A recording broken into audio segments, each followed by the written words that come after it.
Oi pessoal, tudo bem? Essa é a aula 3 do minicurso desse fim de semana intitulado Imaginação Ativa. O que é e como fazer?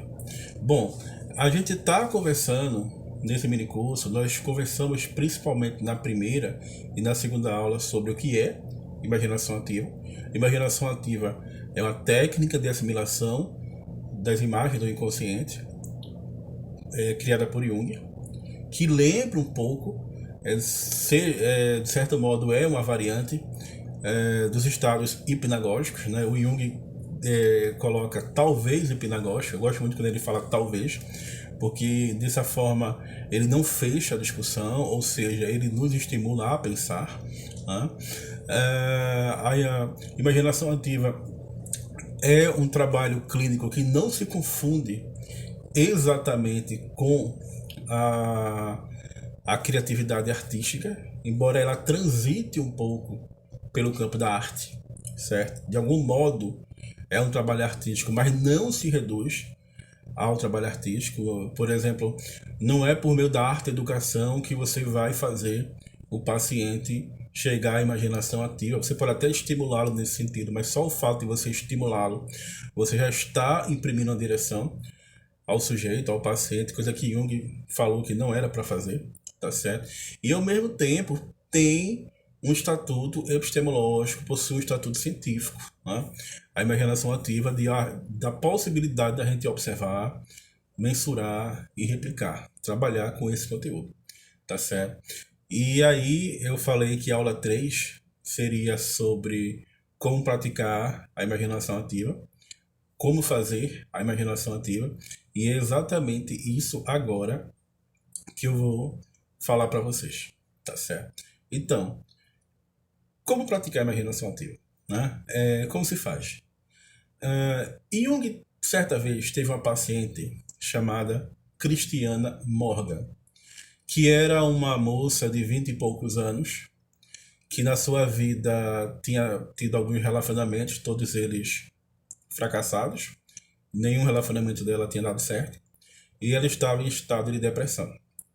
E aí a Christiana Morgan, isso são relatos do Sono Sherazade, certo? A Christiana Morgan procura o Jung e se coloca como paciente do Jung, o Jung passa a atendê-la e num dado momento da análise, Jung ensinou para ela a imaginação ativa, certo? E do jeito que Jung ensinou para ela, para Christina Morgan, no ano de 1926, né, ela registrou a forma como Jung ensinou para ela.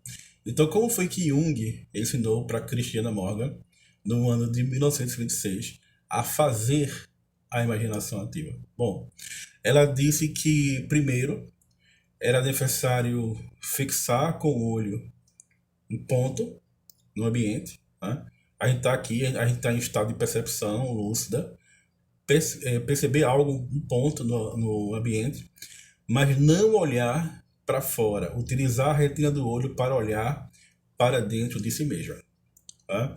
Ou seja, utilizar a retina do olho como se nós estivéssemos enxergando o que há dentro de nós. Daí a importância do estado emocional.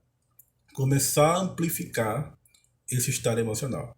E aí se criar no campo da consciência um vazio no campo da consciência.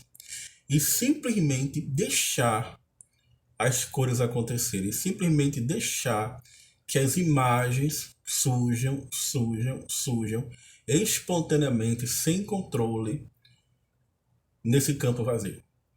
Se você fizer isso, você fixar a retina do olho e começar a olhar para dentro de si mesmo, amplificando seu estado emocional, criar um vazio no campo da consciência e deixar as imagens surgirem. Deixa as imagens surgirem. Você vai perceber que muitas dessas imagens que vão surgir são imagens arquetípicas, são imagens coletivas, são imagens que trazem consigo mitologemas, que trazem consigo mitos.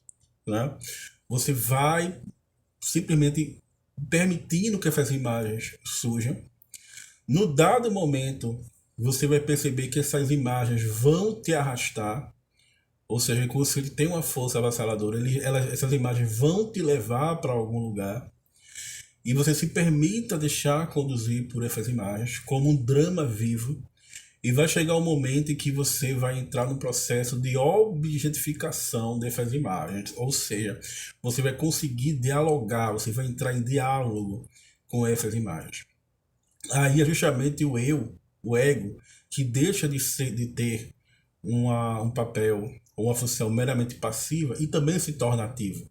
Né? A gente deve lembrar que, embora o ego não exerça controle sobre as imagens, ele não deixa de ser ativo. Por quê? Porque ele precisa estar ativo para dialogar com as imagens do inconsciente.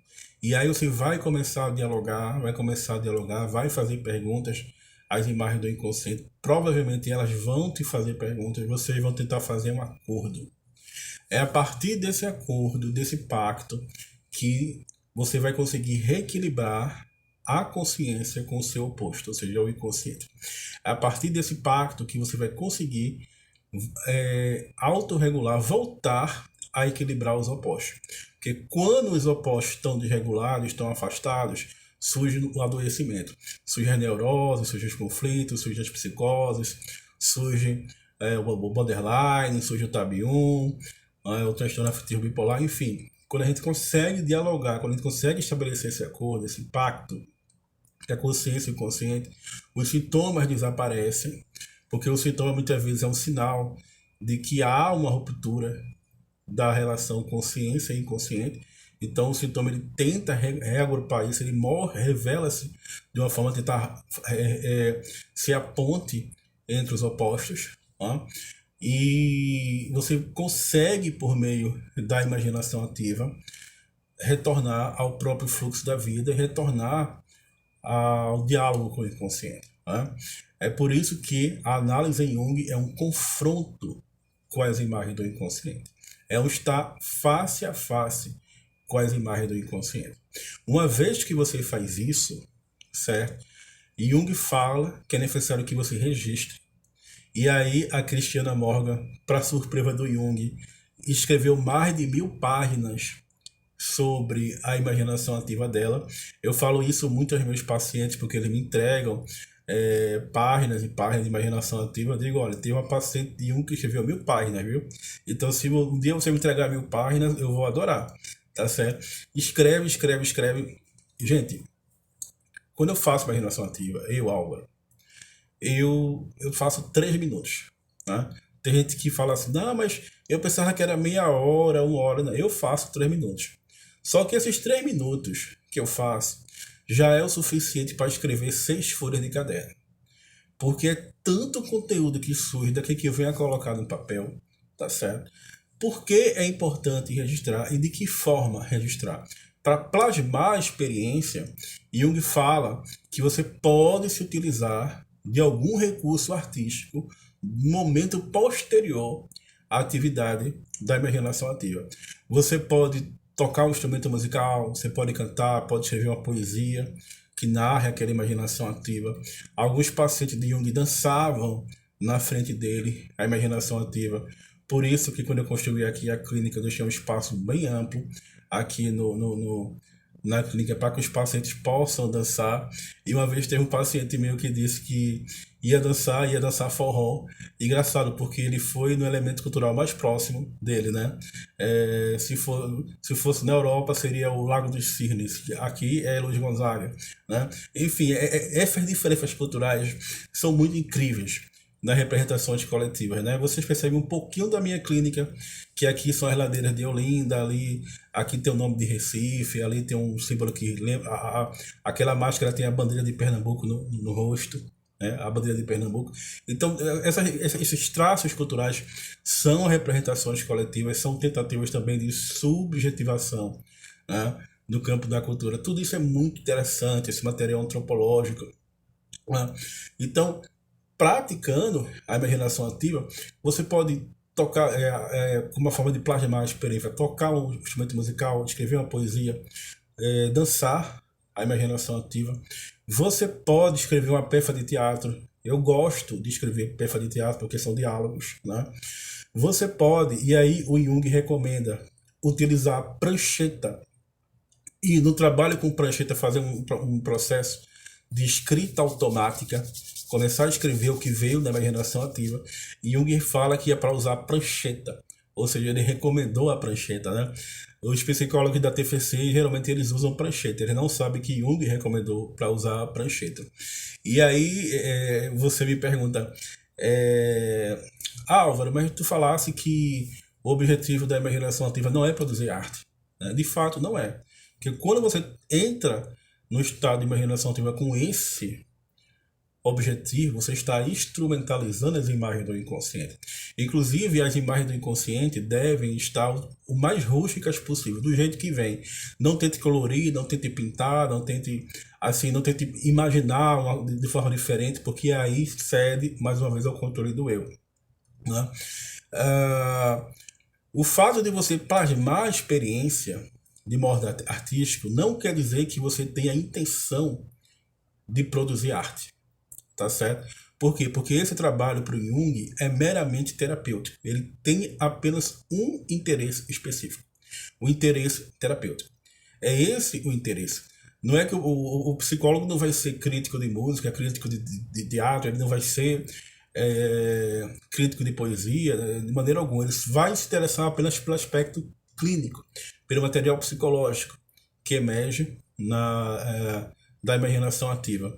E o paciente, se ele quiser, se ele achar depois, mas aí já é outra coisa, no contexto extraclínico, que aquele resultado da imaginação ativa dele dá um livro, ele pode escrever o livro, não tem nenhum problema, mas aí já não é uma questão clínica, né? Se ele achar que ele pode escrever um conto, porque eu percebo que vários trabalhos meus de imaginação ativa dariam contos, mas aí você já está saindo do aspecto clínico e indo vivenciar um outro processo. Inclusive porque é perigoso essa questão de você instrumentalizar a imaginação ativa. Porque se você faz imaginação ativa e depois fala, eu agora vou ser um escritor, vou praticar imaginação ativa porque eu quero escrever livros. Você já está criando uma persona de escritor e você já está colocando as imagens da imaginação ativa a serviço dessa persona. Ou seja, quando o inconsciente perceber esse tipo de articulação que você está fazendo para criar uma persona de escritor, uma persona de poeta, uma persona de pintor, né? Mais uma vez o inconsciente vai te derrubar do cavalo. Mais uma vez ele vai lançar símbolos que provavelmente vão te orientar na direção oposta, tá certo? O nosso interesse aqui é clínico. Eu amo arte. Meus amigos, né? Que eles têm liberdade de falar comigo assim, de falar as coisas na minha cara. Eles dizem assim, olha Álvaro, tu não tem uma clínica, tu tem um museu de arte. Porque é tanto quadro, tanta pintura, tanta coisa aqui, tanta maracatu, não sei o que. Ele fala, ó, tu não tem uma clínica, tu tem um museu de arte. Pronto. Eles falam isso. Claro que eu amo arte e tal, mas o objetivo da imaginação ativa é terapêutico, é clínico. Não é criar arte. Se depois você criar arte, ótimo, tudo bem. Mas o objetivo não é esse, tá certo?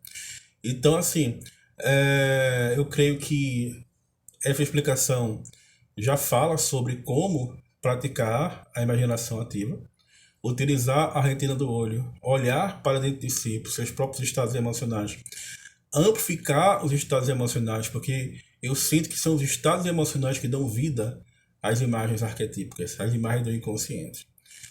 Criar um vazio na consciência, permitir que as imagens surjam, invadam o campo da consciência. Permitir que essas imagens te arrastem, te levem para onde elas quiserem te levar. E nesse momento você ter um diálogo com as imagens do inconsciente, realizar pactos, realizar acordos, ouvir o que o inconsciente quer te falar, é estar em estado de imaginação ativa. Levando em consideração também que devemos tratar todas as imagens da imaginação ativa como reais. Por quê? Porque são. Né? O verdadeiro é aquilo que me afeta, o real é aquilo que me afeta. E essas imagens são tão reais que elas nos afetam e nos fazem viver. Ah, Na próxima aula, que é a aula 4, eu vou falar sobre as características dessas imagens, como reconhecer as imagens do inconsciente e como dialogar com elas. É isso, pessoal. Muito obrigado. Já foi explicado o que é imaginação ativa, aula 1 e aula 2. E nessa aula 3, como fazer a imaginação ativa. Próxima aula, como é que a gente dialoga com essas imagens, como é que a gente trabalha com essas imagens. Tá bom? É isso. Muito obrigado.